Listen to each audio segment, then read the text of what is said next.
Mm.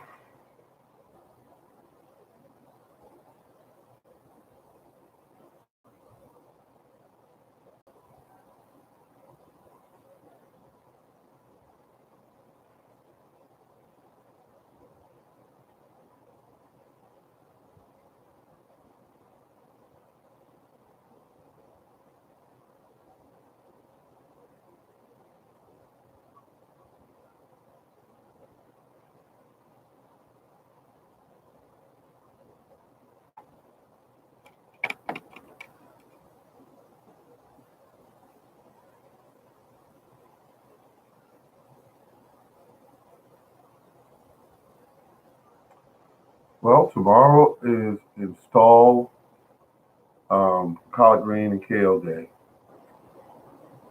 Get it in the ground, get it done. Hello, how you doing? Food forest permaculture. I've been watching your videos, and I've seen.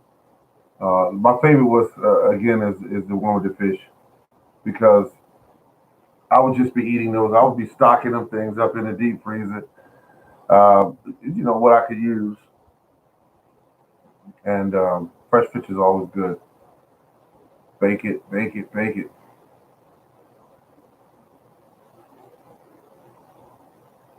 That's what I would do. I love it. Uh, I bought some dried fruit today, mangoes, which was in the grocery store, so I saw it and I said, give it a try. And I thought oh, I see what he did here. He wrote, "Hello, host." It's like saying morning garden. Thank you very much. Hello, how you doing? Um, it's been great. I got a couple projects I'm on right now, working on a '93 Lincoln Town Car, and had to install a computer. You got that done. And thank you, Morning Garden. Oh no, I watch your programs all the time, but I really enjoyed that fish one. I mean, because it was just, I mean, it was good information, good shots, good, definitely good shots. And I've been fishing here lately. You have been busy. Morning Garden. Yeah, I've been a little busy.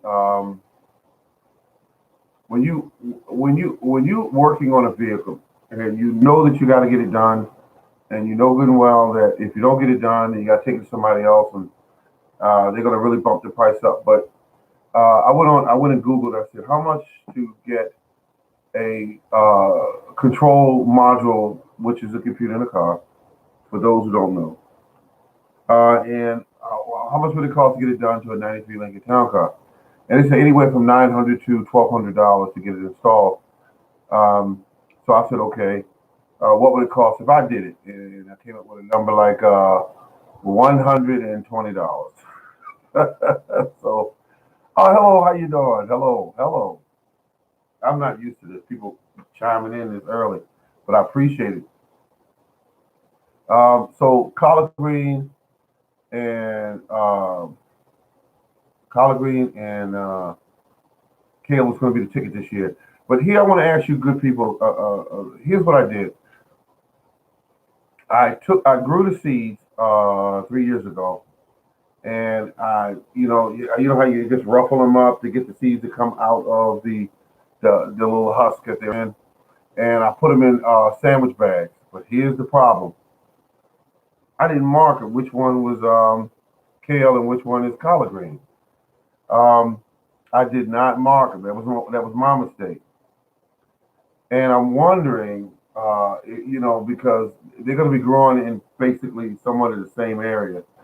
Does it really matter? Does it really matter? Are you gonna? I mean, are they gonna cross, or because if they do, no big deal. But I definitely did that. I did the collard greens and the kale. Collard greens, excuse me, collard green and yeah, the kale, and did not mark the bags. Just didn't mark it. It would have been so easy to just take a black marker and say collard greens. Okay, that's that bag. Kale, but didn't mark it. So that's where I'm at. And So it's just a good deal. Getting everything done. I want to get everything done before it gets too cold here. We're still getting temperatures today. We got some. Let's see. Yeah,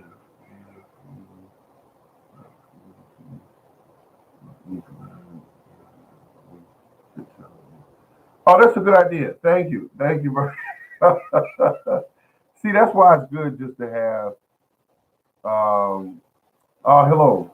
Uh that's why it's good to have all these different people in the room because they just come up with some good solutions.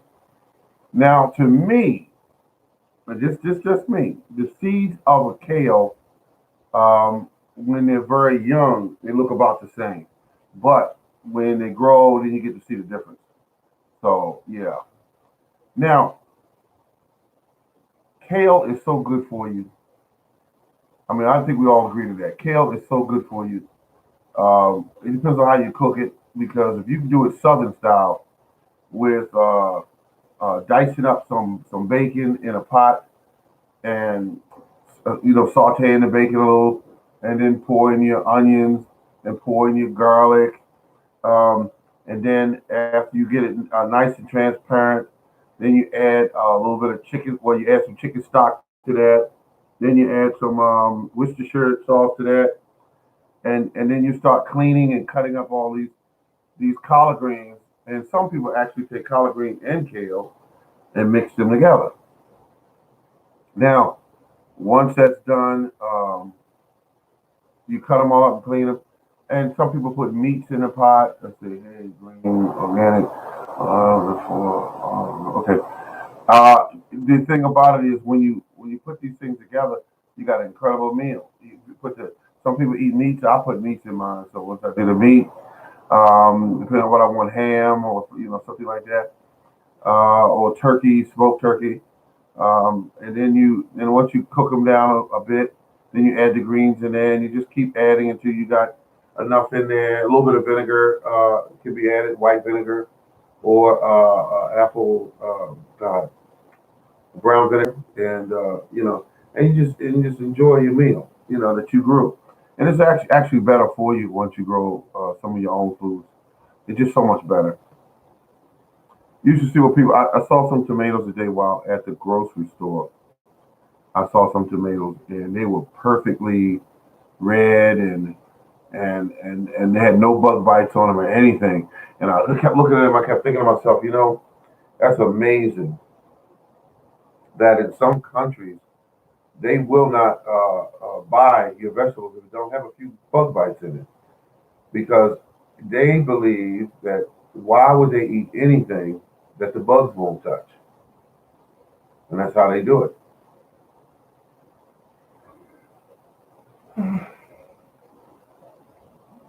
Yeah, so that's just the deal. Um, I used to grow some collard greens. I haven't done collard greens in quite a while. Oh my God, I love them when they're big and pretty and they're so green that they're almost blue. And food tastes better if you grow food in soil that's very fertile, where they don't have to stress to get nutrients. Um, that is just a beautiful thing. Hey, a quick question I have for each of you here. Now I want you to put on your thinking caps and see what we come up with here. There was a video that I looked at on YouTube where I can't think of the name of the person at this moment, but they claimed that they could take a fruit tree and cause or force the tree in a way to produce fruiting spurs by bending the branch where it would be partially broken off and below the bud, I believe, below the bud. And they said by breaking the branch, they could cause the tree to produce spurs.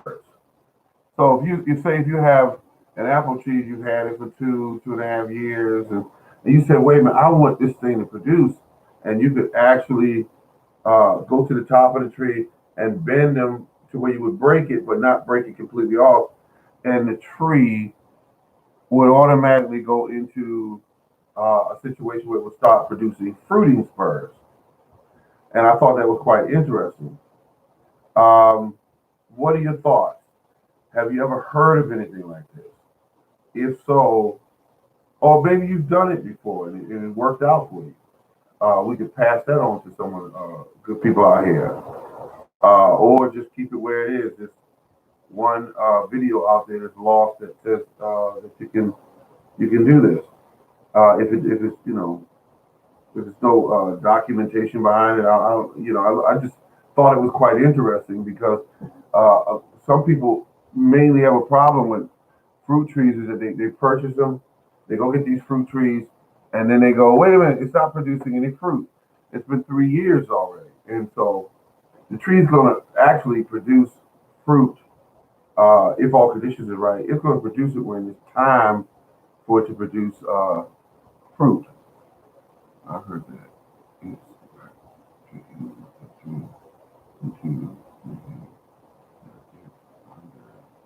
Oh, okay, okay, okay. That is what I was thinking. Tricking the tree and making them think that it's under attack. That's what I was thinking. Um, and so, yeah, yeah, absolutely. Uh,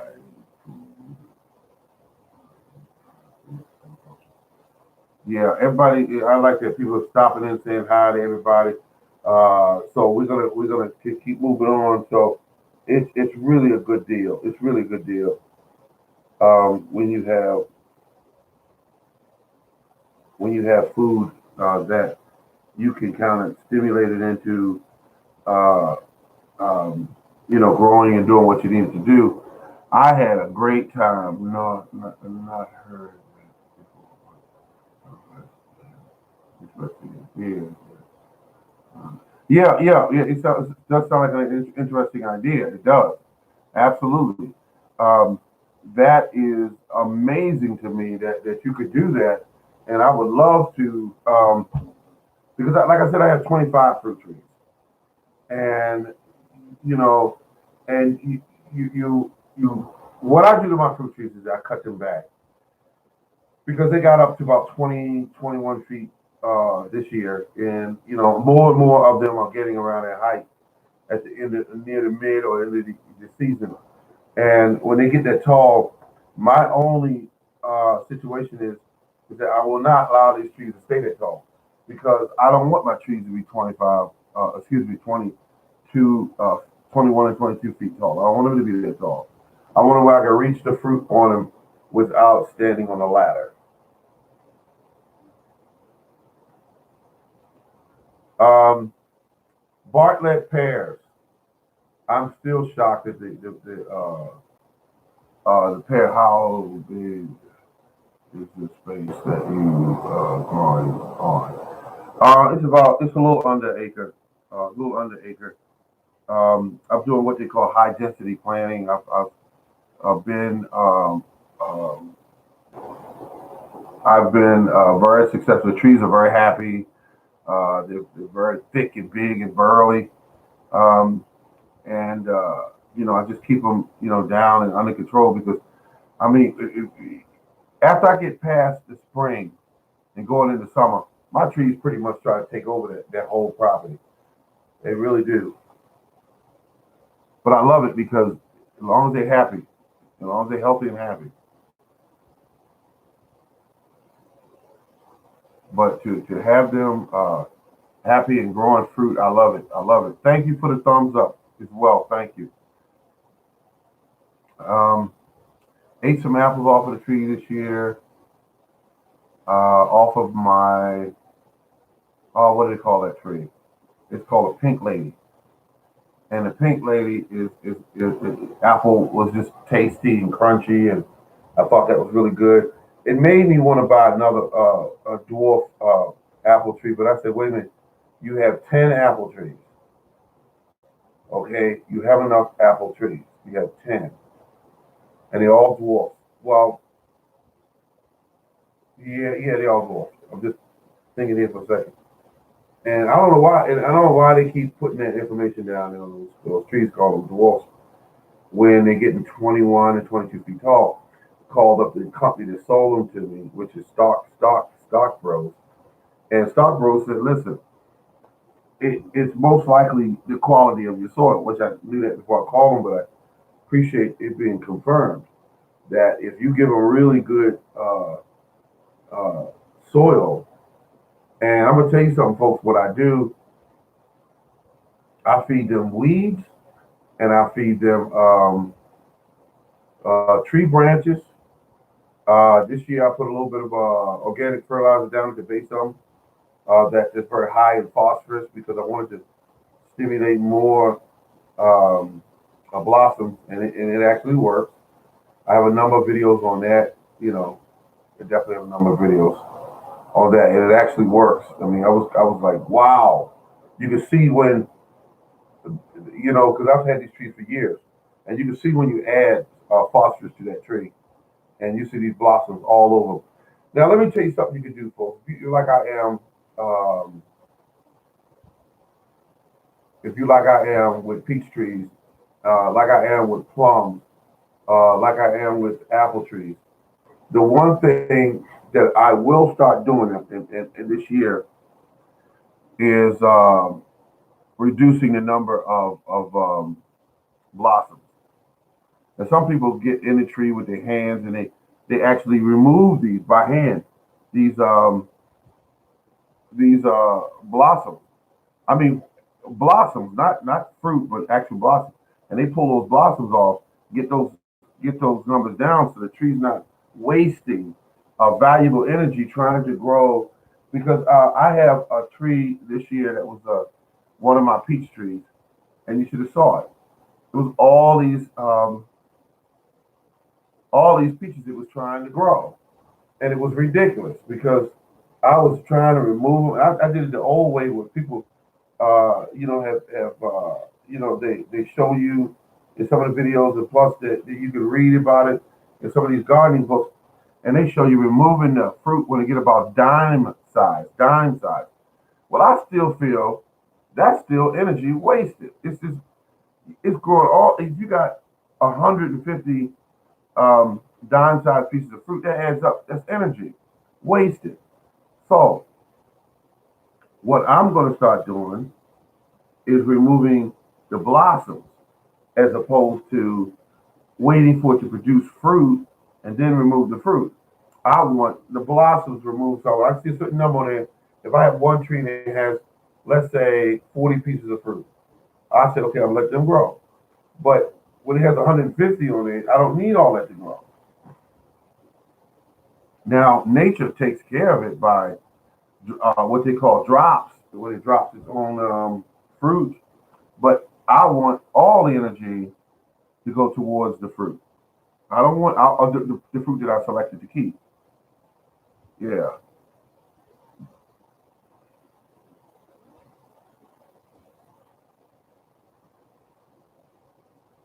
beautiful, beautiful.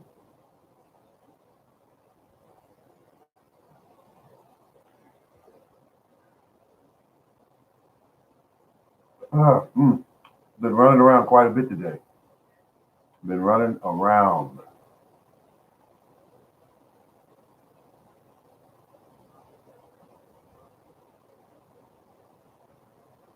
Hello, this is how we garden. Okay,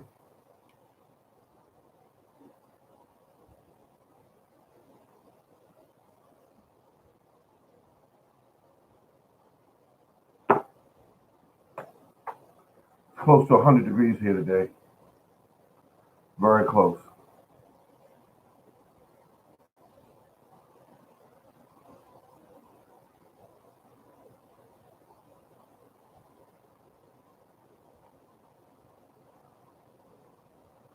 So where you affected by the hurricane? Let's see. Not really. Um, it would get like windy. The trees would whip around a little bit, but not anything where you would, where you blah blah blah. Excuse me, where you would be concerned. No, nothing like that. But it is what it is. It is what it's been a long day, but gardening friends is the nice way to wrap it up. Oh, absolutely. Talking about gardening is the best way to do it after a long day. Because I came in my house today and I looked at those all the peaches that tree tried to produce. It was just sad. I'm looking at this tree. I cut it all back. I brought it down. I brought it. It was trying to grow outward and upward, and I brought all that stuff down. I brought all that stuff down because, and all that wood is laying at the base of this tree. It's laying at the base of the tree, where it will go back into the ground and feed that tree. Um, yeah, that's how I do it. Now, like I said, some people can be real neat and really take those branches and cut them up and make them nice and small and then put them around the tree. Where you could do cut them up into 6-inch pieces and drop them around the tree, and the biology in the soil will start eating that stuff quicker that way. But I just dropped it. I just dropped it because I do mine. Like, I don't have any trees that I seriously baby. I don't baby any of my trees. I feed them. I care for them. I give them rainwater. I do not give them water from the tap, only because I have the ability to do that. But I have so many questions.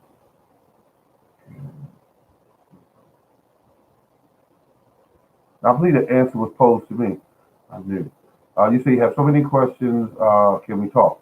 I'm new. Okay. Yes, absolutely. We all give information here.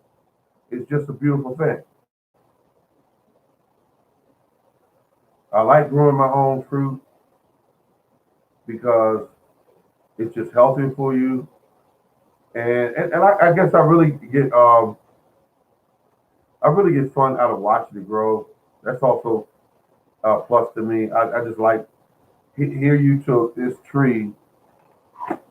Maybe it was this big around when you stuck it in the ground 3 years ago, 2 years ago, and it gets thickens out, it leaves out. And I've had trees I put in the ground that was 2.5, 3 feet, uh, and it had nothing on it that signified that it was even a tree. It was just a whip, and not a very big whip.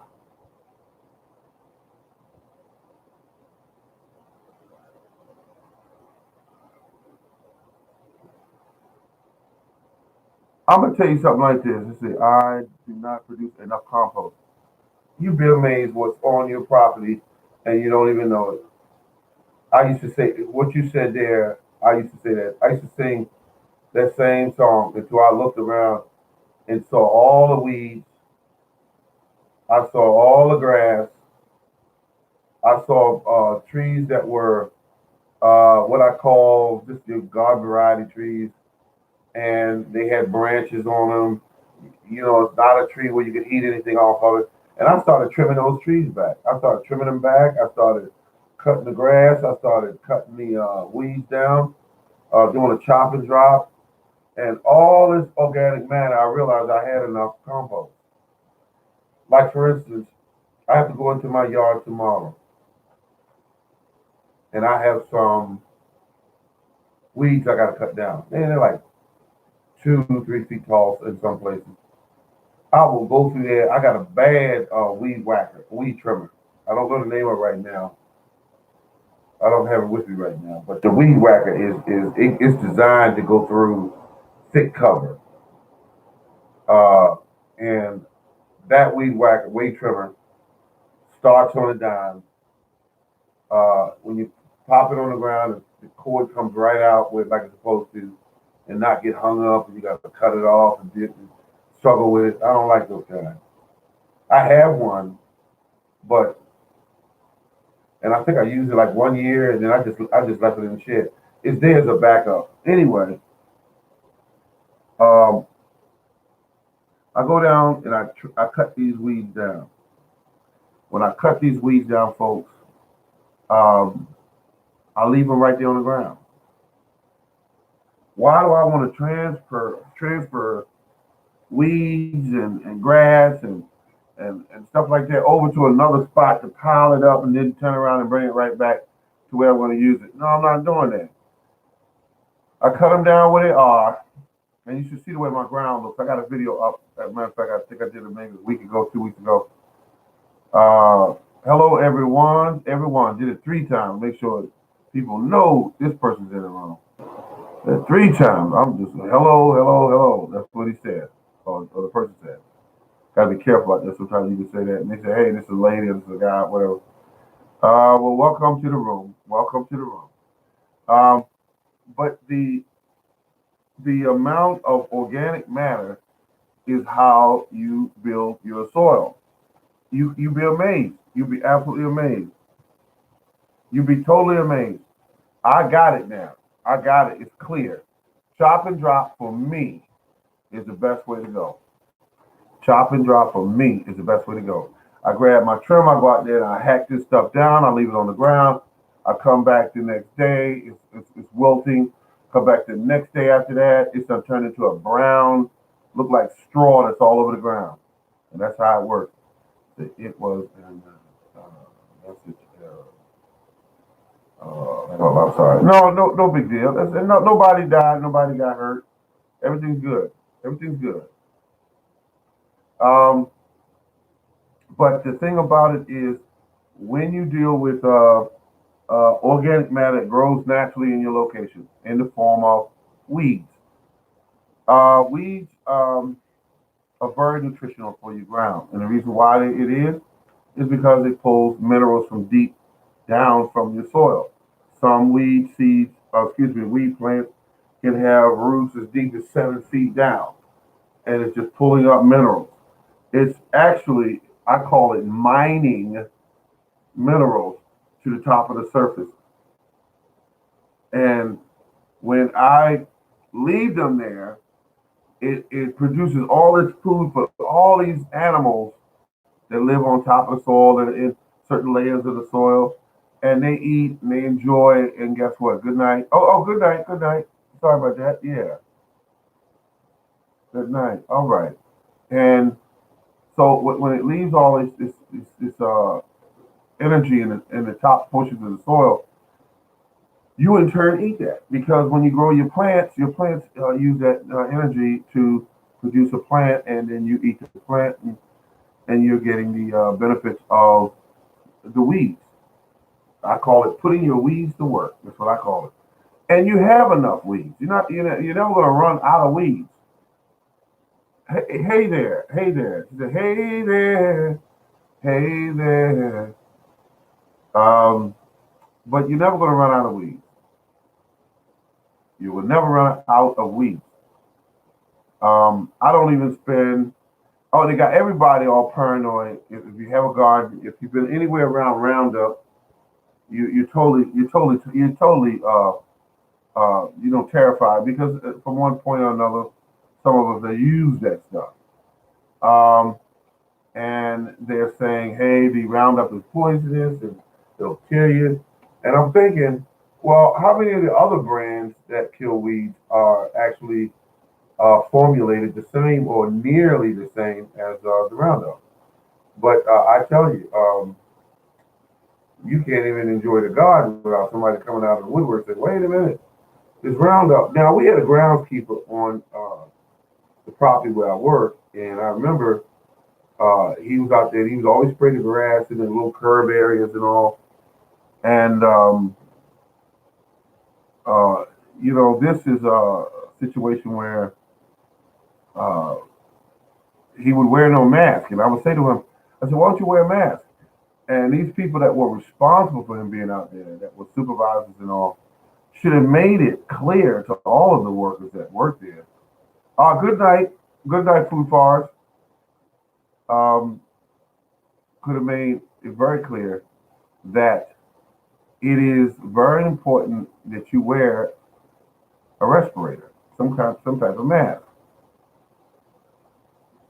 Uh-huh.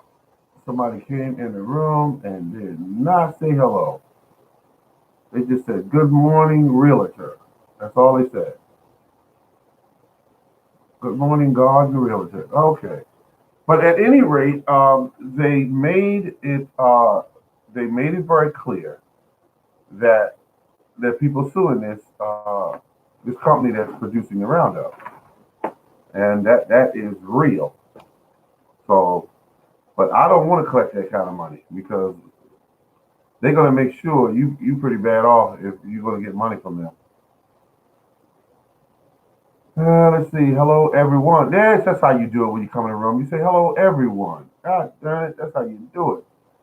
You come in, you speak, and people know that. Yeah, okay. Mama raised her. Mama raised her. Let's see. So keep growing your food, folks. Did anyone grow anything different this year than they normally would grow? Put it up on the board and let people see what you deemed different in your garden. All right. There's no one there yet. Okay. The one thing I did that was different was a pepper. It's called a Mexican pepper. Uh, oh, hello, everyone. Yes, I was with my weeds last week. So many. Wait a minute. I got to stop right here. You know, you just brought back some memories. I remember when I used to pull my weeds. I remember I used to do that. Don't do it anymore. I used to do that. And there were some weeds that you could pull up, and then there were some weeds that you could hurt your back trying to pull it. That's how deep those roots are and how sturdy those roots are. I mean, they got to hold on to Mother Earth. They hold it on. Um, Now, when you pull these weeds up, what did you do with these weeds? Carolina Reaper and okra. All right. Okra is my favorite. I said, I'm learning what we think is we is not.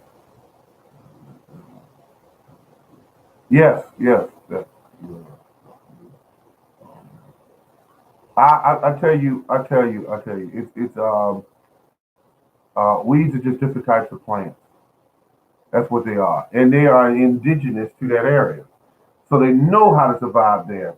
And what they have in their DNA helps improve your soil, and it also helps your plants to survive. It's a win-win. No one wants you to know what the real deal is when you come to chop and drop because if you get it down pat, you will not be running back and forth to those stores buying fertilizers. They know this.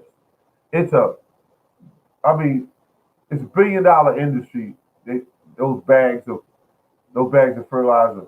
One guy had a company, and I don't know if he's still around, where they would collect kitchen scrap from these restaurants, and they would turn it into um, fertilizer. Now I don't know if they use red wigglers, but some companies use red wigglers. They go all through they put the red wigglers up there, and the red wigglers go through all of the garbage and break it down and turn it into a beautiful fertilizer. And but I gotta say this: if you grow lettuce, tomatoes, cucumbers, and you grow them using poor farming practices, the fertilizer you make from them is really not, really that great because I mean, trash in and trash out, and that's the way it works. You're not going to get top quality fertilizer if you didn't start with top quality material. It's just a sensible thing there. You're not going to get it. Let's see. Everyone growing is new. BC, I'm all new. Okay, all right, BC. How beneficial is which is? I'm so new. Please tell me. Wood chips. Here's what wood chips is. Wood chips is basically biomass. Wood chips is basically a big damn plant we call a tree. And it has deep roots and it has deep tap roots, and so it drills in the ground and it pulls all its nutrients up into the trunk and then into the trunk of the branches and then into the leaves. And so when they bring down a tree and they grind it all up and then they put it on the truck and the guy or the lady that's driving the truck says, I can only drop the whole load. I can't drop half of it because they'll drop the whole load. And you know, and I've done that about 3 times. And the way they have to drop it at, I have to go get it and bring it to my gardening location. And I'll tell you folks, when you've moved 20,000 pounds of wood chips, you don't want to do it no more. And I've done it. I've done it with a wagon and a little lawn tractor and two 32-gallon trash cans. It took me 3 weeks to do it. And that was steady staying on it. Back breaking, please. You know the word, back breaking. It is. And if the guy dumps it on your garden, you're not going to see your garden for a long time because you got to get on top of this pile and rake it out all over the yard. And wood chips are not really that daggone light to be raking around and carrying around in 32-gallon trash cans. I don't want to do it anymore. I use chop and drop. I cannot do that anymore. I've done it. I mean, I could if I had to. But I choose not to do that because I laid out all those wood chips. They were 9 inches deep and throughout the yard. And then as the years went on, as the year went on, or the second year, it started to go down. And once it went down, it produced thousands and thousands of worms. They were everywhere. They were all crawling all through these wood chips, which is a beautiful thing. But I can do the same with the chopper drop. So like I can't go out there and touch my soil now without disturbing a handful of worms. And I love it. I absolutely love that because all the materials are right there. They're right there. When I want to feed my trees, I go get these stray trees that are surrounding my property. And you can go there I got one of them pole cutters, and then I got the chainsaw, and I cut this stuff up and put it around the bases of the trees. And they feed on it for up to a year or whatever. They feed on it. And my apples that I grow, my cherries, my pears, I should get some plums this year. All that stuff is beautifully sweet.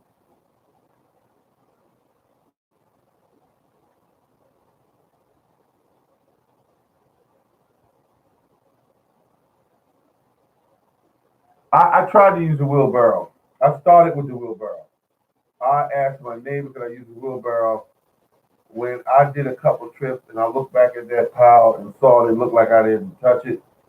I said, I got to find a better way.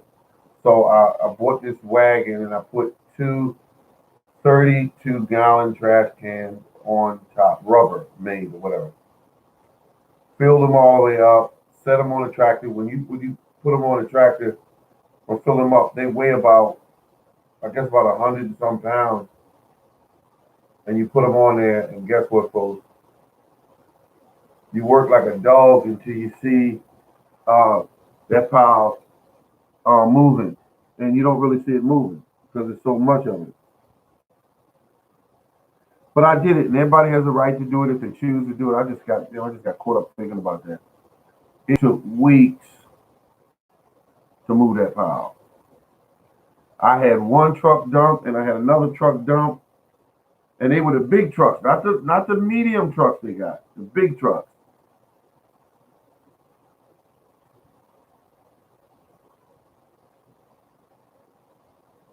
And you do get strong.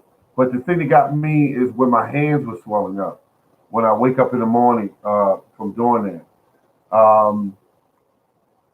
Let me see. What else? What did I use to rake them things up? I think I used a pitchfork, a manure fork. I think I used a manure fork because a shovel wouldn't get as much as I needed, but a manure fork would. But anyway, more power to you. I wish you the absolute best. You are doing something that, I mean, you're going to be like, You don't want to do this no more. So just keep in mind what I'm saying. Try to do what you can. I own a shovel. Yeah, I had a couple of shovels too, but that manure fork it's just easier. Can gardening really be pretty? Well, that's what I wonder. Some people have beautiful gardens, but they look good. But I'm gonna tell you something. I mean, you could check out videos and steal some of their ideas on how they make their garden prettier. But I gotta tell you, nothing in my garden is grown pretty. I don't want it pretty. I don't want to grow things in straight little lines where I put the string on each end and make sure that the rows are perfectly straight. Because when you do that, the whole neighborhood as well as the world, that you have food planted over there. And we're living in a different time now. I grow my stuff where you don't know it's any food over there. You could look over there and you say, "Ah, dang, look at that man got all that stuff over there," and you don't even know there's okra growing there, unless you're a farmer or a gardener. You don't know that. Well, only plant that I know will absolutely give away that you have a garden, and that's corn. Corn tells the whole world, "Hey, there's food over here." You know that's what corn does. Corn does that. Um,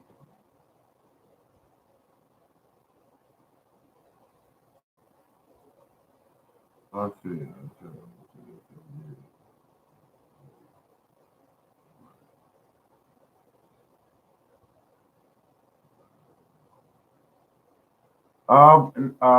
Horses. Let's see. I got a horse.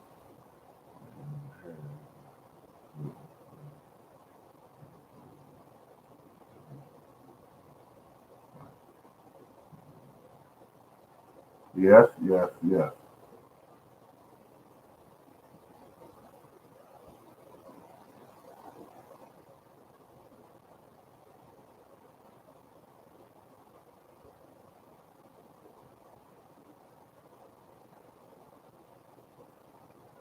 I don't know. I just let's see, I'm just trying to remember what it is.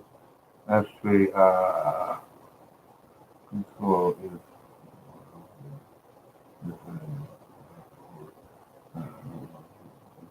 I mean, having good soil can be a lot of work. Keep that in mind. It can be a lot of work. I feel blessed that I got to.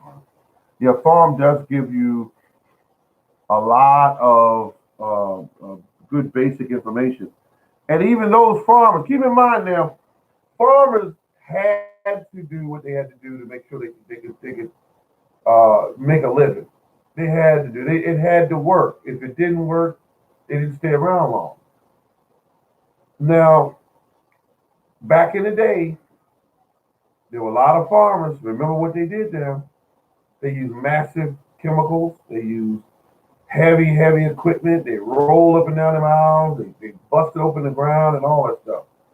And they were actually destroying their soil.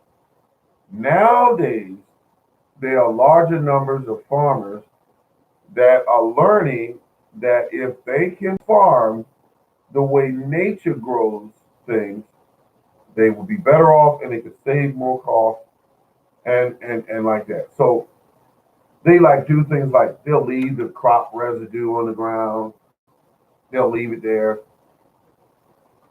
Um, they will use beneficial insects to kind of control the pest. Um, they use cover crops multiple different types of cover crops to improve the soil fertility. It didn't do all this stuff before. A lot of them didn't do this stuff before. They did not do. They do not. They didn't do it that way. Nowadays, they're looking at they say because if you got a farmer next door to you, same or similar type of situation you have, but she's growing almost double what you're growing, and she's spending less money doing it. Guess who's going to be around tomorrow to keep doing it?